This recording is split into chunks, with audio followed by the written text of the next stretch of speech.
Shri Radha Govinda and Srila Prabhupada welcomes you all for our 17th day of Bhagavad Gita as it is course. We already reached 17th day.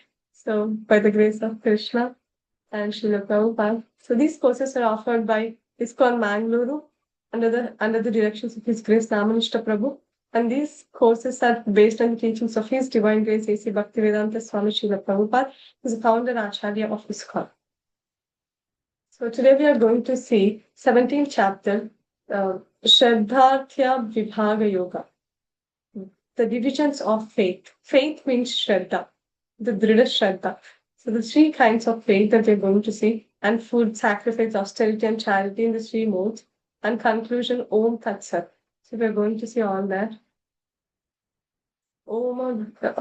Let's take a blessing from Shri Radha Govinda, from Srila Prabhupada, so we understand Bhagavad Gita in the right spirit and can apply in the right spirit. Om Ajnanatimidandasya Jnananjanashalakaya Chakshurimilitam Yena Tasmai Shri Gurave Namaha Namo Vishnupadaya Krishna Prishtaya Bhutale Srimate Bhaktivedanta Swami Niti Namini Namaste Saraswati Deve Gauravani Pracharine Vishesha Shunyavadi Pashyatya Deshikarine Jaya Shri Krishna Chaitanya Prabhu Nityananda Shri Advaita Gadadara Srivasadi Gaura Bhaktivinoda. Hare Krishna, everyone. Hare Krishna, Hare Hare Krishna, Krishna, Krishna Krishna, Hare Hare, Hare Rama, Hare Rama, Rama Rama, Hare Hare. Hare Bol. Thank you. So, again, we have some questions that Arjuna is going to ask in this chapter also. Arjuna asked many questions, right? So, till now, the main thing why Krishna wanted Arjuna to fight, why Krishna is not why Krishna is asking Arjuna, you have to fight, right? Now Arjuna is telling my grandfather, my teacher, my family, but still Krishna is forcing Arjuna. He's trying his not forcing, but he's just telling him the truth about why he has to do it. The main thing Krishna wants is that whoever does their dharma, whoever does their duty, they will get purified. That's Krishna's point. If you're doing any devotional service, we get purified, and the more we get purified, we come out of this bodily conception. Now, why Arjuna is telling that I'm that my father, my teacher, because he's identifying himself with the body, right? Actually, the kshatriya, he will not identify himself with the body. That's not it's not his mentality at all.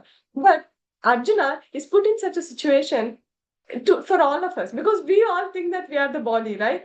For all of us, Arjuna was covered by Yogamaya, and he is kept in as a conditioned living entity. So why Krishna is encouraging Arjuna to do his duty, because he gets purified and he'll understand Krishna. He'll come to the platform of understanding Krishna and come to the platform of soul, that he's not this body, he's the soul, and he has to serve Krishna. So all these things, all Krishna's point is, if at least one devotee, if at least one person, if he goes back home, that's great success for Krishna. Now we are all will die and will take birth again. Will die, will take birth again. It's not a big deal. Krishna will be okay to kill crores of people, because everyone will get birth again, because the soul will never die, isn't it? The soul will never die. But Krishna's main point, why Krishna is telling Arjuna to do his duty, because if one soul gets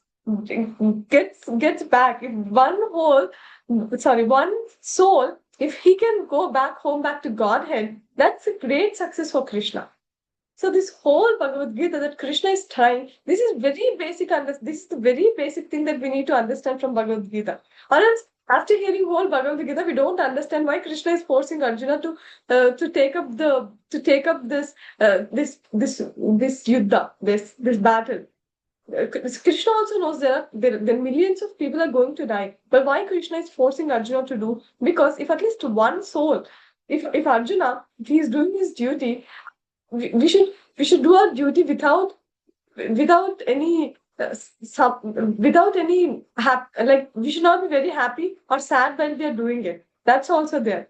Samam. That's Gnana Sadhana. That's one of the Gnana sadhanas. I think I'm going more technical, but I'm just trying to tell what I'm trying to tell is Krishna's main intention is that if one does his dharma, he'll be purified. That's the main goal. If he is purified, then he'll come to the platform of soul and can serve Krishna and can do devotional service. So if for that, if he has to kill thousands of people and crores of people, it doesn't matter. Because the soul doesn't die, isn't it? So does soul die? Does soul die? Does soul have birth? No. Isn't it? No. The soul doesn't have birth, doesn't have death. So the soul, the person, if Bhishma is dying now, he'll get another birth, isn't it?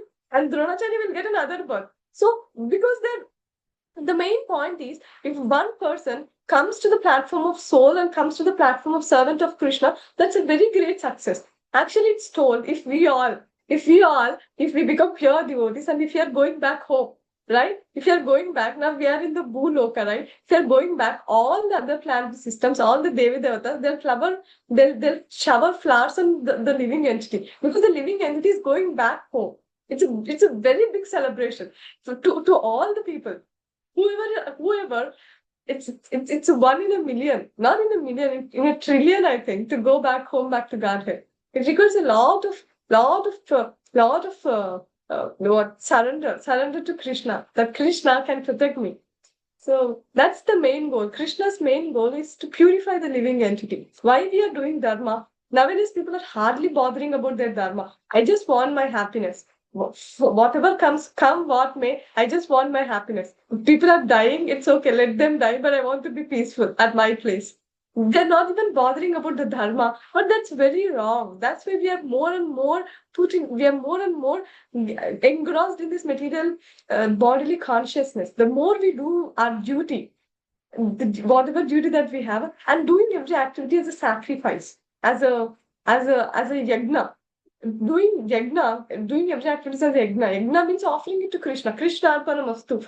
It all belongs to Krishna. If we just tell that, then the activity becomes spiritual. The activity becomes uh, it becomes it transforms into spiritual. It gets spiritualized. So these are very, very important understandings of Bhagavad Gita. These are very, very important for all of us to understand. Right? Okay. Arjuna said, "O Krishna, what is the situation of the one who does not follow the principles of scripture, but worships according to his own imagination? Is he in goodness, in passion, or in ignorance?" So Arjuna is asking, Krishna, what if a person who is doing worship by his own, many we know no many people they worship so many people, they worship film stars, they worship who what not, they worship many people. So what is their situation? Arjuna is asking. Is it a right question?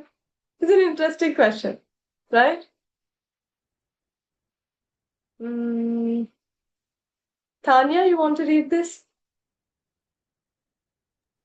Yeah.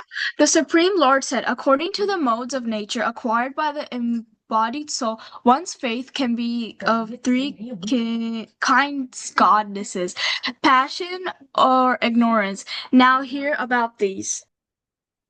Yes. So now we are going to see faith in three modes. This is really interesting also. Priya Mataji, you want to read this? Yeah. According to one's existence under the various modes of nature, one evolves a particular kind of faith. The living being is said to be of a particular faith according to the modes he has acquired. Hare Krishna.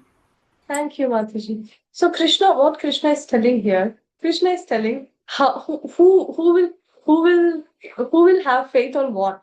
That's based on his modes. If he has if he's in the mode of goodness, whom he will worship. If he's in the mode of passion, whom he will worship. If he's in the mode of ignorance, whom he will worship, and above the three modes, whom they will worship. We'll see that. Okay. Soham, you want to read this? Yes, Mataji. If one is situated in Krishna consciousness, then that path is guaranteed for this elevation to the perfectional state. Very good. So this is the topmost. Prabhupada, he doesn't wait. He doesn't wait till the actually the bhakti chapter. It starts at 7th chapter. It's Bhakti chapters. Krishna talks about Bhakti from 7th chapter, but Prabhupada writes in the introduction only. That's the nature of an acharya. He wants to give the knowledge, the best thing, immediately. So if one is situated in Krishna consciousness, his path is guaranteed. What is perfection? Perfection means to come out of this bodily conception and to come out of this Janma Mrityu Jara Vyadi. What do we get? Janma Mrityu Jara Vyadi Dukkha Dushana Darshana. Always misery with these four things: death, birth, death, old age, and disease. In Srimad Bhagavatam, there is a description of how a baby suffers in that 9 months in the womb. For us, we have to just be in a room, in a just small room. It feels so suffocated for just a day. Now the baby is there in the mother's womb. Below there is pus, stool, urine, and it's all around the blood and some fluids. If mother is so spicy, it's so suffocating for the child. The child is suffering so badly. That's so hard. That's one of the hardest things ever. It's so difficult for the child. So actually, if you want to become a mother, if you want to become a father, if you want to become a teacher, anyone, we should not. They have to connect the living entity back to the real father. We should make sure that this living entity will not take birth again. That's actually real father, and real mother. That's what Krishna expects from every living entity. That they should try as much as they can to make their children Krishna conscious, so that the children, they're connecting back to the real father, and so that they won't take birth again. That should be their last birth. We should train our children in that way. That's what Prabhupada says, right? So we know this story. We talked this story before also. So this story is demon Agasura. See this snake here. Here he is the demon. He's Agasura, and all these Gopa boys. These Gopa boys are thinking that it's a big cave, so they're going inside so happily. See, they're all going very happily, and they're telling bye to Krishna also. Krishna, bye. We'll go inside. And Krishna is and they're telling maybe there is lion and some tiger, lion, bear, or anything there may be, right? So, but what they're thinking? No. We have our caveman. We have Krishna who can protect us. So for us, it's so difficult to do all these things, but they have so much faith in Krishna that Krishna will protect us. No, come what may, Krishna will protect us. So they're so confident about Krishna. So see, they're very happy while going inside. It looks very scary just to go, but still they're going. I have gone out with Krishna to the cave because they're going with Krishna. They're not fearful. See, it's just having Krishna as a friend is such a it gives fearlessness to the devotee. So the Gopa boys, they were fearless because Krishna is there. So the faith that it's just relating to the Krishna consciousness. If we are always thinking about Krishna, if you're always in Krishna consciousness, then we no longer fear for anything. And that faith, it requires so much tapasya to get there. It requires, and you should be very fortunate. You should be really fortunate, the most fortunate person who gets there. And how can we get there? How can we get to that most fortunate state? To associate with the devotees. We should always associate with the pure devotees. No, we should not try to search someone who can help us in this material world. There are many people who can help us in this material world, but no one can help us to go back home. No one can help us to come out of the cycle of birth and death other than the devotees of the Lord. The devotees of the Lord are so special. They should be on the top level. All the other people are somewhere. Okay, let them be. But the devotees are the topmost. Prabhupada, the topmost. No other person can never be equal to Prabhupada. Because he's giving the knowledge of soul, knowledge of God. That's the beauty. Okay. Ujjat and Vihan, one can take one. And okay, Vihan, can you take this? Tamas. Okay, Mataji. Yes. Tamas. Selfish aversion. Dull, distressed, repressed, damaged, neglect, denied, unattractive, undetective. Yeah. Rajas, selfish desire, overexcited, manic, obsessive, addicted, greed, selfish, lust, overactive. Yeah. These are the two different things. So sattva person is always in the mode of goodness. So he'll be equal in both the situations. In happiness and distress, he'll be equal, and he'll try to do more good things like that. And yeah, it will great girls. Tanya, you want to recite the shloka, please? Yeah. ये जयन्ते सात्विका देवान् यक्षराक्षास्मि रजसः प्रेतान् भूताकमश्च चान्ये यजन्ते तामसा जनाः. Yes. Priya Mataji, translation, please. Men in the mode of goodness worship the demigods, those in the mode of passion worship the demons, and those in the mode of ignorance worship ghosts and spirits. Hare Yeah. Krishna. Thank you, Mataji. So, who then for the people who are in the mode of goodness, they worship the demigods, right? And the ones who are in the mode of passion, they worship demons, and the one who are in the mode of ignorance, they worship the ghosts and spirits. We have some nice pictures next. So sattva, they do activity with purity, and this person, who are these two personalities? Does anyone know? Please on your cameras. I want to see your all beautiful faces. Yes, Udyat. Gornitai. Shri Shri Gaur Nitai ki jai. Yes, Shri Shri Gaur Nitai. Um, to the people who doesn't know, Gauranga Mahaprabhu is Sri Chaitanya Mahaprabhu.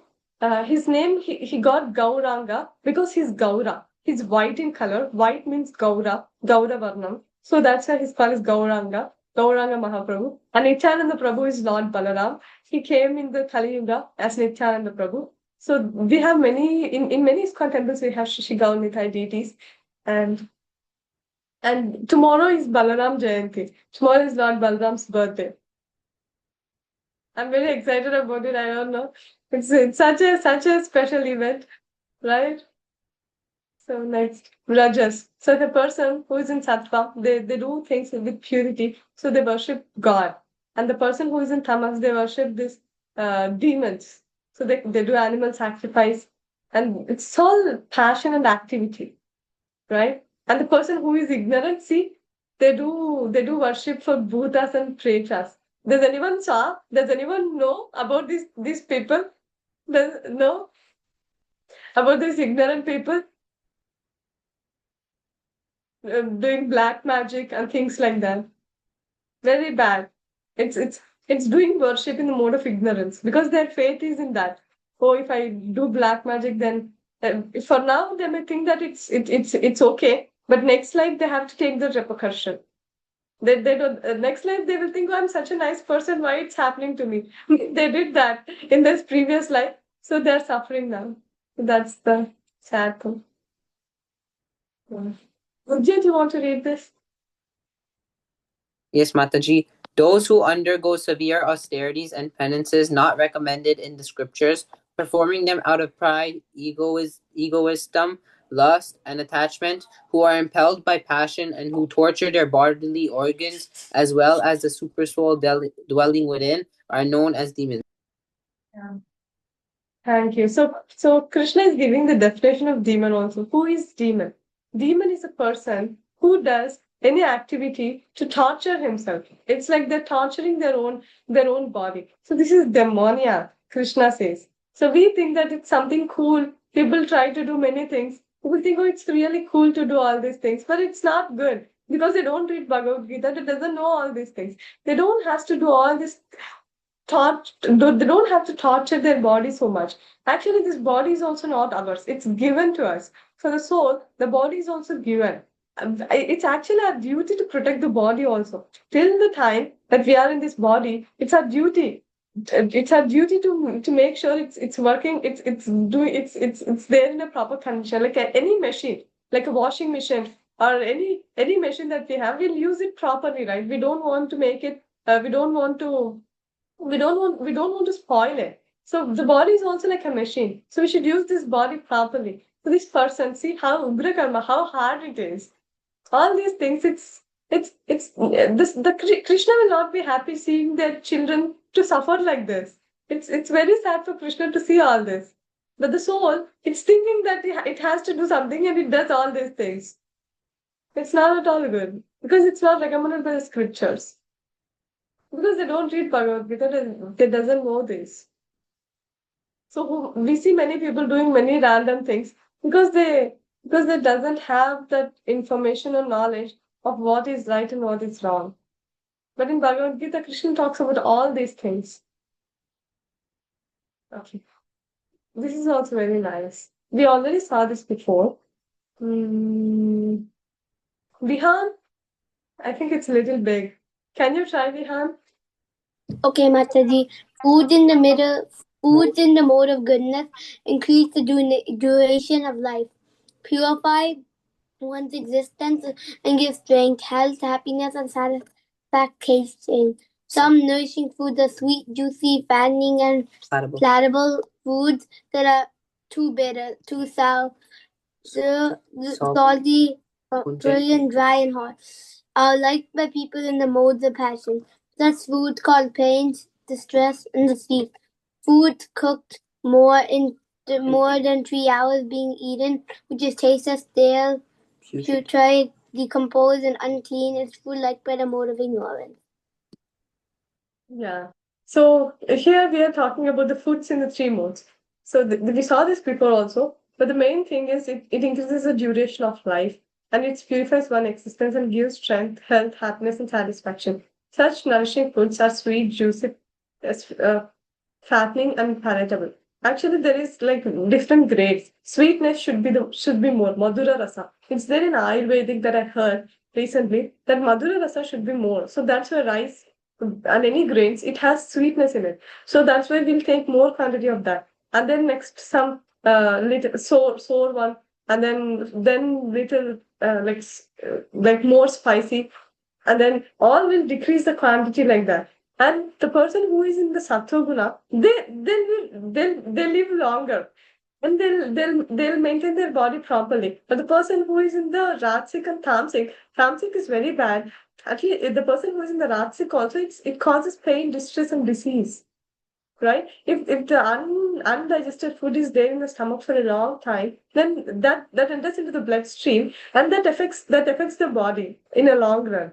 So the food should be eaten before, like when we cook it, we have to eat it before 3 hours. So that's very fresh, right?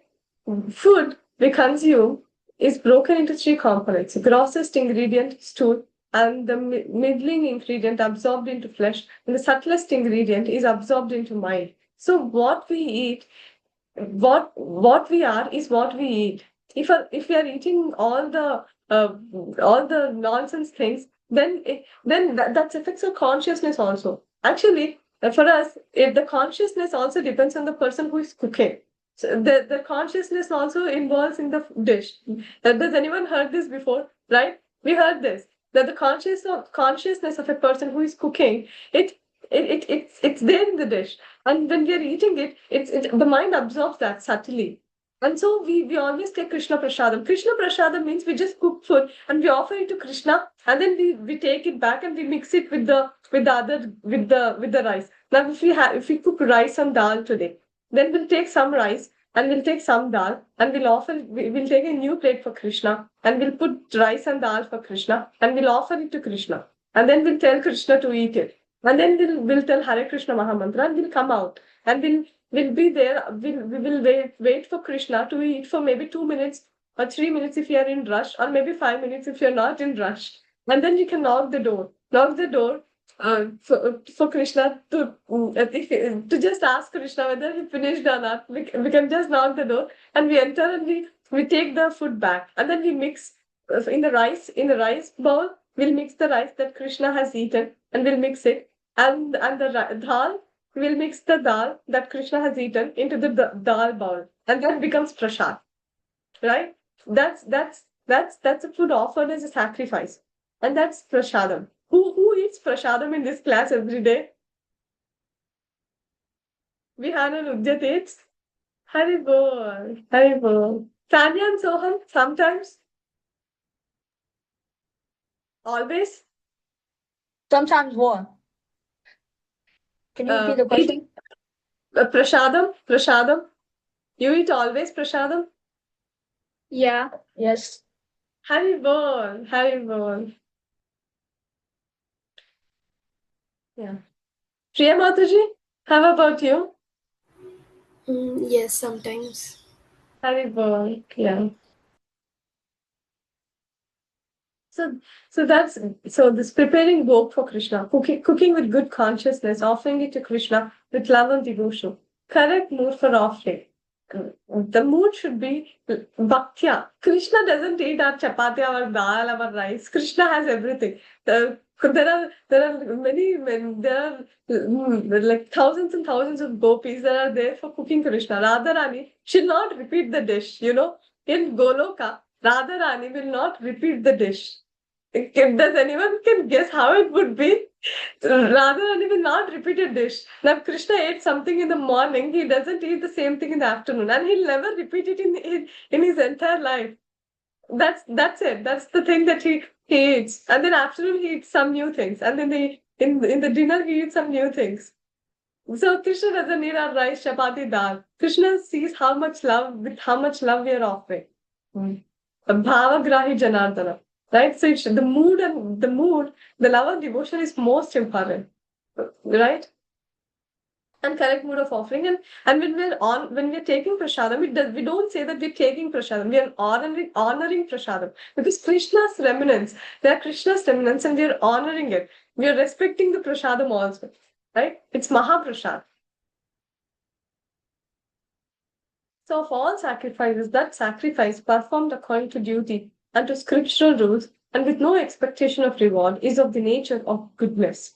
So if a person who is doing any charity, if he's doing any sacrifice as a duty, now if I'm donating something to the temple, I feel it's a duty. Oh, they're doing so much for all of us, so we should do something in return. So if we do it, if we are doing it as a duty, then that's in the mode of goodness. Oh no, the temple has to give me something. If I give something, they should give me something. If you're thinking of some results, right? Then that becomes passion. We'll see that. We'll see that in the next slide. So, see, Prabhupada's BMW. Who knows BMW? What's a full BMW car? Does anyone know? Ujjat, you know? Yeah, BMW car. Yeah. So, according to Prabhupada, BMW means body, mind, and words. Prabhupada says this always, right? Body, mind, and words. One who acts to serve Krishna with his body, mind, and words. Body, mind, intelligence, and words is a liberated person, even within this material world. It's not that we should go to the spiritual world to see Krishna or to. Actually, I'm telling you, Krishna's Nama and Krishna are non-different. Abhinnatam Nama Namina. Krishna's name and Krishna's form, Krishna's qualities, Krishna's pastimes, all these are on the absolute plane. If you're just if you're just chanting Krishna, then actually we're connecting to the spiritual world. It's told the Bhakti Lata. Now we just got the Bhakti Lata. It just seed. Now it's in the seed stage. And the more we water it by doing the Navavida Bhakti, Shravanam, Kirtanam, Vishnu Smaranam, Pada Sevanam, Achanam, Vandanam, Dasyam, Sakyam, Atma Nivedanam. So just doing that every day, we are just watering the seed. And the more we water the seed, the Lata, the creeper will grow. And it will grow, it will go all the way from material world, it enters the spiritual world, it goes to Goloka. It just has to grow and grow and grow. So how can we grow it? How can we grow that Bhakti Lata? We can grow through, if we are thinking about Krishna, then that becomes Bhakti. If you're doing some service for Krishna, that becomes Bhakti. If you're hearing Bhagavad Gita, you're using your intelligence to hear it, to understand it. That becomes Bhakti. If you're talking about Krishna, if you're chanting, that becomes Bhakti. Everything becomes Bhakti. And that Bhakti Lata will grow and grow and grow. It reaches Goloka. And it should be done in the association of devotees. That's more. That's most beneficial, right? Okay. Now I'll ask some questions. What is the subtle body made up of? Soham. I said I'll ask you last time. What's the subtle body made up of? Hare Krishna, Soham.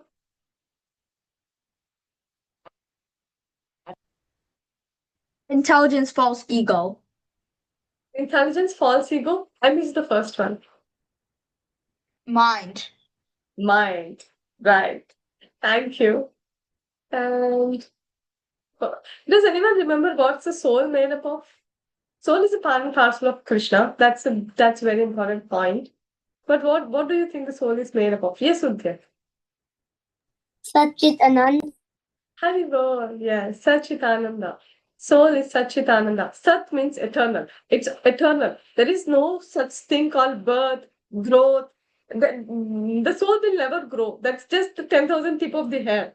Like our body, how we are growing, the soul will never grow. For us, again, we take birth, we grow for some time, and then we stay, right? After certain time, our height will not increase. We'll look as same like that. We won't change much. So we stay for some time, and then we give some byproducts, and then the body starts decaying, and then we die. That's the nature of the body. That's the gross body.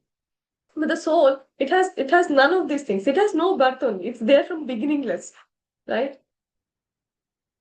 These are very important points. They should be printed in the mind, because this really helps when we are chanting also. We should know why we are doing all this. The inner garment of soul, like the inner garment to soul, not perceivable by any gross senses. Subtle body accompanies soul at death. So when we are leaving one body to the other body, this subtle body, as Soham was telling, mind, false ego, and intelligence, it carries with the soul. It's not that only soul is going to the other body. With the soul, the subtle body is also going, right? Only the gross body that's left on the floor that we see. We see people dying in front of us. That's just the gross body left. The mind, based on our consciousness, as I was telling before also, no? If you are thinking, if our whole life, our consciousness is like sleeping, then we'll become a polar bear in the next life. So because the mind will carry us, the mind like an aroma, how the aroma carries the smell. Like if there is a flower, and that aroma carries, the air carries the aroma, right? Sorry, the air carries the aroma, right? Like that the mind carries the soul to the next body. If we are in the dog body, then we should bark. That's it. That's our position. So whole life, if you are behaving like a dog, then we'll get a body like a dog. So no wonder. Okay. This is the most detailed model of the human cell to date, obtained using X-ray, NMR, and cryo-electron microscopy data sets. Cellular landscape cross-section through a eukaryotic cell. So this is the eukaryotic cell. Krishna is there in every atom. That's the main thing, that Paramatma is there in every atom. We cannot see him. That's the point. Because we are conditioned. Now in this loka, we cannot fly much because our body is so gross. If we want to fly also, we cannot fly. Only birds can fly. But in the higher planets, they can fly. They can do many things. In Srimad Bhagavatam, in the third canto, we'll see Kardama Muni and Devahuti's episode. There, Kardama Muni will give a palace, a flying mansion for Devahuti. So the mansion is flying. It's going from different planet to the other planet. They're traveling through the flying mansion. So it was possible. All these things were possible in the before yugas, because people were really pious, and there was more freedom for them than us. For us, the more we try to do sense gratification, the more we are present, the more we will be in the shackles of Maya. We cannot do much. We'll be more and more imprisoned if we are doing more sense gratification. Start doing bhakti. We can see that. We can clearly see how free we become. It's the beauty of Krishna consciousness.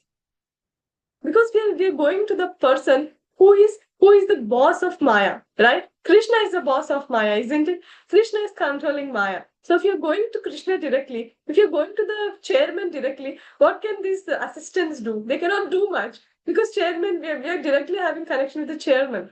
So connecting with Krishna, the reason why Maya is leaving us is because we have a higher connection. We have connection with the boss of Maya, right? Without electricity, computer is dead. Similarly, when the soul leaves the body, he is dead, right? The consciousness in this body, all these things are jada padartha. It's just a material thing. But we have this kriya shakti in the body, and my hand I'm able to move my hand, I'm able to talk, I'm able to do what I'm doing. It's because of the consciousness that's coming from the soul. Or else it's just a dead matter. When the soul leaves the body, it's just a dead matter.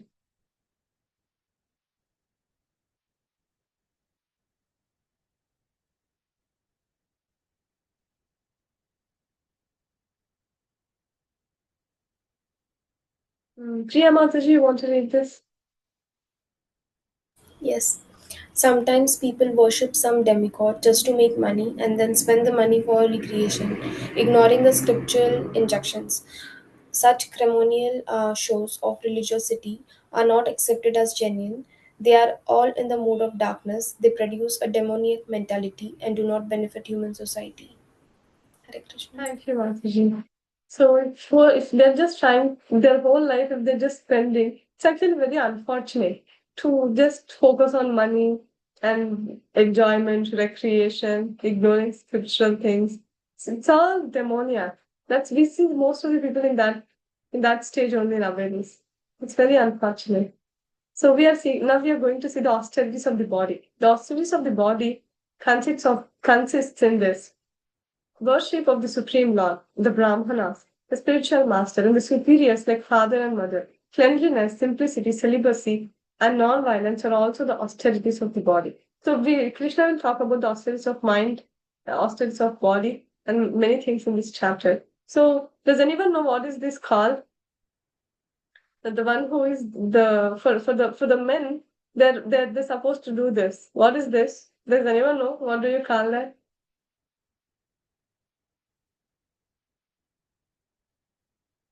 Yes, Udya, Vihan knows. Danvat. Dandavat pranam, yes. Danda means stick, right? Like a stick. So if a person falls like a stick, dandavat. So that's called dandavat. So men are supposed to do dandavat. And generally we are not supposed to do dandavat straight, right?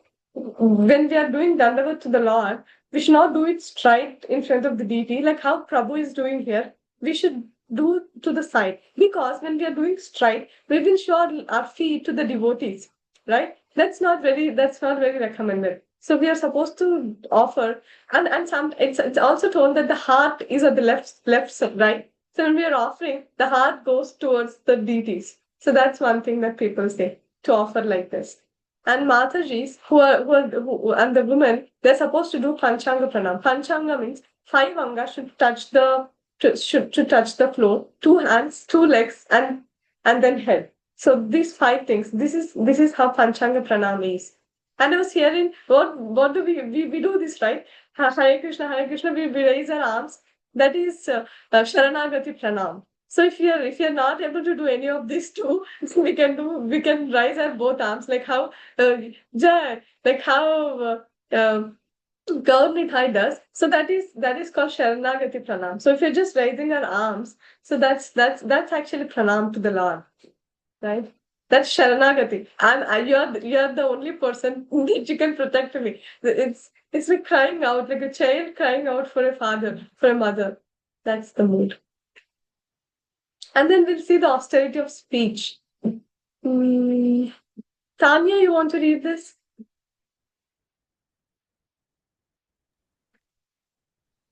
Austerity of speech consists in speaking truthfully and beneficially, and in avoiding speech that offends. One should always recite the Vedas regularly. Yeah. So reciting Bhagavad Gita, reciting Vedas, it's very good for the speech. Because we are reciting the words of Krishna. Krishna, can you imagine, the Supreme Personality of God, and he spoke, and we are repeating what he spoke. Such a great opportunity to do that, right? So austerity of speech, it's really nice. If you're speaking pleasingly, truthfully, beneficially, and not offending other people, and we can do all this when we are in Krishna consciousness, right? And then the gift that is given out of duty at a proper time and place to a worthy person without expectation of return is considered to be a charity in the mode of goodness. So we should know for what we are giving, why we are giving, for whom we are giving, right? This is now we are seeing the charity. the charity in different modes. So first thing, so our temple, we have a beautiful temple now, but we are constructing the Bhagavad Gita college at this area, and it will be more beneficial if we can support any menial donation. Or if you can give more, that's good for Shri Radha Govinda. But whatever little that you can all contribute, that's very nice. That really helps. Now, Mr. Prabhu and team, they're working really hard, really hard to maintain all these classes in English, in Tamil, Malayalam, Tulu, whatnot. I think there are 8 or 9 languages that they're taking these Bhagavad Gita classes and coordinating all these teachers, all of us, and it's a lot of service. So it's our appreciation, and from our side, if we can help temple to some sort, and that is the charity in the mode of goodness. Actually, it's above goodness, Shuddha Tattva, right? So this is very important thing. Satisfaction of the mind can be obtained only by taking the mind away from the thoughts of sense enjoyment. The more we think of sense enjoyment, the more the mind becomes dissatisfied. This is very important thing. We generally think if I think about that object more, then I can come out of it. You cannot come out of it. If you're the more you try to look out for sense gratification, the more you'll be dissatisfied. That's how it's designed. That's how the whole material world is designed. If you're doing more sense gratification, or if you're eating more, if you're eating something that's very palatable to the tongue, you cannot eat more. So I'm eating first one gulab jam, and I feel it's so nice. Then can we eat till 10th gulab jam? Is it possible? No, right? We cannot eat. If we want to eat also, we cannot eat. That's our position. So the more we want to satisfy our senses, the more distress it is. How hard it is to eat the 10th gulab jam. Even though we like it, we cannot eat it. Our body doesn't support us to eat it. So the more we try to do sense, it should be limited. It should be very limited. And the more we limit it, the more we become happy. We can feel that if you're stopping, if you have some schedule that you need to do in a day, with a workout or something, if you do it, you feel really happy, even though it's a little hard, right? Because we are doing something out of sense gratification. The more we do sense gratification, the more dissatisfied we become. That's a fact. That's a fact.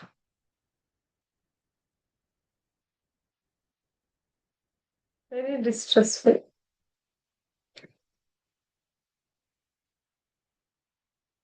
So, Priya Mataji, you want to read this? I think I'm running out. There are instances of foolish penance undertaken by demons like Hiranyakashipu, who performed austere penances to become immortal and kill the demigods. He prayed to Brahma for such things, but ultimately he was killed by the Supreme Personality of Godhead. To undergo penances for something which is impossible is certainly in the mode of ignorance. Hare Krishna. Yeah. Thank you, Mataji. So Hiranyakashipu, who is Hiranyakashipu? Does anyone know? He's the father of whom? Yes, Udyat? Prahlad. He's He's the the father of father of Prahlad Maharaj. Yes, absolutely. So what he did, Hiranyakashipu's brother was there. His name is Hiranyaksha. So Hiranyaksha was killed by Varahadev. So what happened? Hiranyakashipu, he was very angry on Varahadev, and he's thinking Vishnu is my enemy. So he did such a tapasya, like his bones and only his bones were visible. For thousands of years, he did tapasya, and then only his bones were visible. He was doing tapasya to Brahma. Someone told him that you have to do tapasya to Brahma. Actually, Brahma is only Brahma also has to die. He also has birth death. He also has this birth death old age and disease problem. But Hiranyakashipu doesn't know it. So he worships Brahma, and then he says that he wants immortality. Then Brahma says, "I'm not immortal, right? Brahma is only not immortal. How can he give immortality to his devotee?" So he says, "I'm only not immortal. I cannot give you that boon." So then Hiranyakashipu, thinking that he's so intelligent, he asked that I need I should not die in the morning or in the night. I should not die outside the house or inside the house. I should not die in the air or on the land. I should not die with any weapon. He'll give so many things to Brahmadev, and Brahmadev says Tadastu. And then what happens? Narshingadev comes with half man, half lion incarnation, and he'll just kill with the nails. He's not using any weapons also. He'll just rip off Hiranyakashipu with nails. Does anyone saw Mahavatar film? Did anyone get chance to see it? No?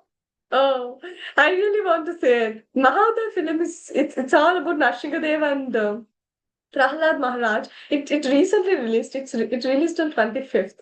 Right? I think we showed the trailer in the group in the class also.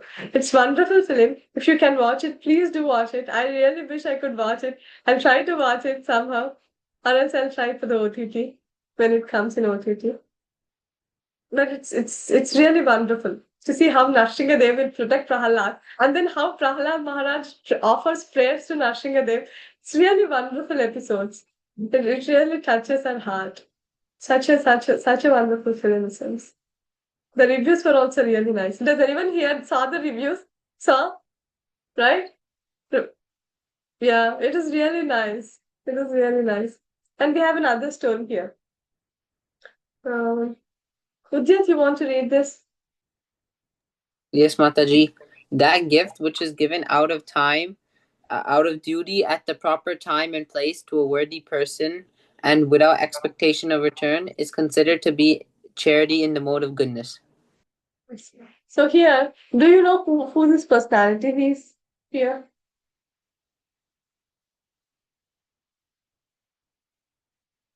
Can anyone guess? Or this person, the dark personality here, who's sitting?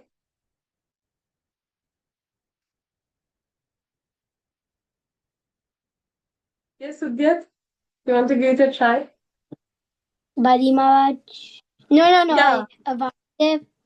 Yeah, right, absolutely. So this personality is Bali Maharaj and he's Vamadev. Bali Maharaj, Bali Maharaj is a grandchild. I mean, the third generation of Prahalad Maharaj. Prahalad Maharaj is the grandfather of Bali Maharaj. So they're all Daityas. They're in the lower planetary systems. And Bali Maharaj, when Vishnu, Krishna comes as Vamandev, and he asks for 3 foot of land. So here he's the spiritual master of Bali Maharaj. Does anyone know his name? Who was the spiritual master of Bali Maharaj? Does anyone know? He's Sukracharya. So Sukracharya, he tells Bali Maharaj, I think he's Vishnu. You should not give charity to him because you'll be in trouble. But he says, no, Gurudev, I have to give charity. It's my duty. For a Brahman, I'm supposed to give charity. So he actually, Bali Maharaj rejected his guru because the guru was not following the injunctions, isn't it? The guru has to tell his disciple to do his dharma. As a Kshatriya, he has to give alms to the Brahmana, which he's not giving. And he's instead telling to not give. Is it a good thing? No, right? So the guru, if he's not following the rules and regulations, then we should reject that guru. We should obediently say we should do a dandavat pranam and we should be far from him. After if he's not following the rules and regulations, right? And Bali Maharaj showed it with his example. So, but charity performed with an expectation of some return or with a desire for fruity results or like grudging mood is said to be a charity in a mode of passion. The person who is passionate, then he wants something in return. Or if I do this, then I want this. Like that. Lena dena. Giving and taking.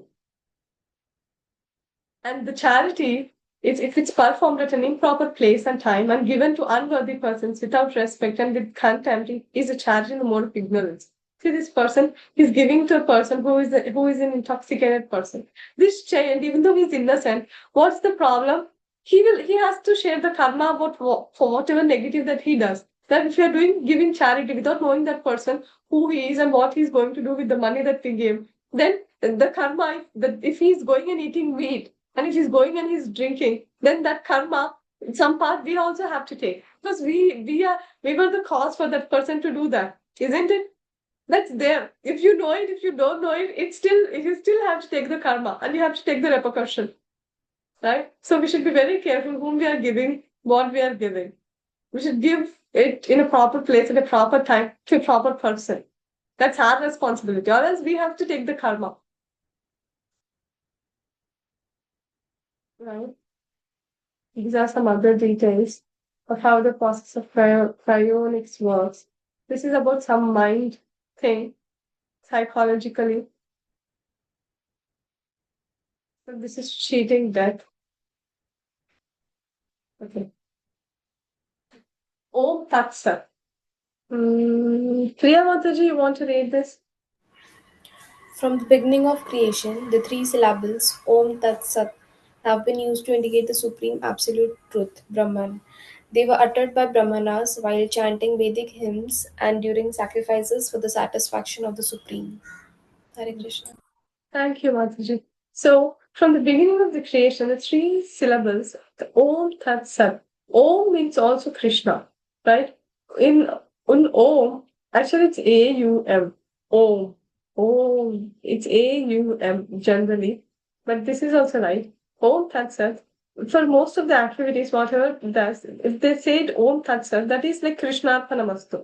Everything belongs to Krishna. So most of the activities when they're doing, they say Om Tat Sat. And when they finish the activity, they say Om Tat Sat. So that all these things, whatever I did, it goes to Krishna. Every day, when we are sleeping, if we say Om Tat Sat, whatever we did, that the whole day that becomes a sacrifice to Krishna. It's better to say before also, but as much as we can, we have to try to think of Krishna every day. That's our business, no other business. The more we try to think of Krishna, that's a success. So this is Om Tat Sat. Like the gratitude prayers. Well, thank you, whatever I have is because of Krishna's mercy. Isn't it? Whatever we have in our life, if we know it, if we don't know it, that doesn't matter. But whatever we are having in our life, it's completely Krishna's mercy. We should be very thankful for what we have. For the ultimate solution to all problems, we must awaken to Krishna consciousness. Right? What is the ultimate the ultimate solution is Krishna consciousness. But the problems, we have so many problems. But the major problems are birth, death, old age, and disease. Janma, Mrityu, Jara, Vyadhi.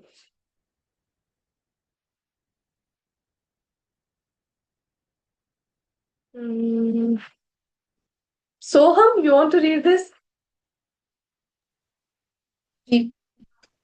A Krishna consciousness person is elevated to a responsible position. He never becomes puffed up. Just like a tree, when overladen with fruits, becomes humble and lowered down. Similarly, a great soul in Krishna consciousness becomes humbler than the grass and bowed down like the fruitful trees. Because a Krishna conscious person acts as the agent of Krishna. Therefore, he discharges his duty with great responsibility. Very good. So Krishna conscious person, he's elevated to the responsible position. Never becomes puffed up. This is what the Chaitanya Mahaprabhu came to give to tell us that the verse is Srinadapi Sunichena Tarorapi Sahishtuna Amanina Manadena Kirtaniya Sadahari. How when we can chant the holy name of the Lord, when we think that Trinadapi Sunichena Tarorapi Sahishtuna Amanina Manadena. So when we think that we are lower than the blade of grass and tolerant than a tree, when actually the grass also, when we step on the grass, again it stands, right? Now when we are stepping on the grass, again it stands straight, right? Isn't it? So actually the grass is also, it's a little proud, right? If you're stepping again, it stands up, right? We should not be even that. So that's the expectation of Sri Chaitanya Mahaprabhu. We should be lower than the blade of grass and more tolerant than a tree. And we should give respects to all the people. Amanina. Amanina means we should not expect any respect for us, but Manadena, giving respect to all the people. And if we have these four things with us, then no one can stop us chanting holy name continuously. Kirtaniya Sadahari. It's vice versa also. If you start chanting Krishna's name, then you become that. You become humbler than the blade of grass, you become tolerant than a tree, and you bow down, you respect the elders, you respect the superiors, you respect your spiritual master and the senior devotees. It automatically manifests. And it feels really nice also. really feels so nice. Right? Okay. We are done. वाञ्छाकल्पतरुभ्यश्च कृपा सिन्धुभ्य एव च पतितानां पावनेभ्यो वैष्णवेभ्यो नमो नमः. अनंतकोटि वैष्णव वृंद की जय. श्रील प्रभुपाद की जय. Hare Krishna everyone. Hare Krishna, Hare Krishna, Krishna Krishna, Hare Hare Hare, Hare, Hare Hare Rama, Rama, Hare Hare Rama, Rama, Rama Rama, Rama Hare Rama, Hare Hare. Hare. Hare Bol. Thank you so much. So, I should, just a sec, I'll share the attendance link. Please mark your attendance. And then,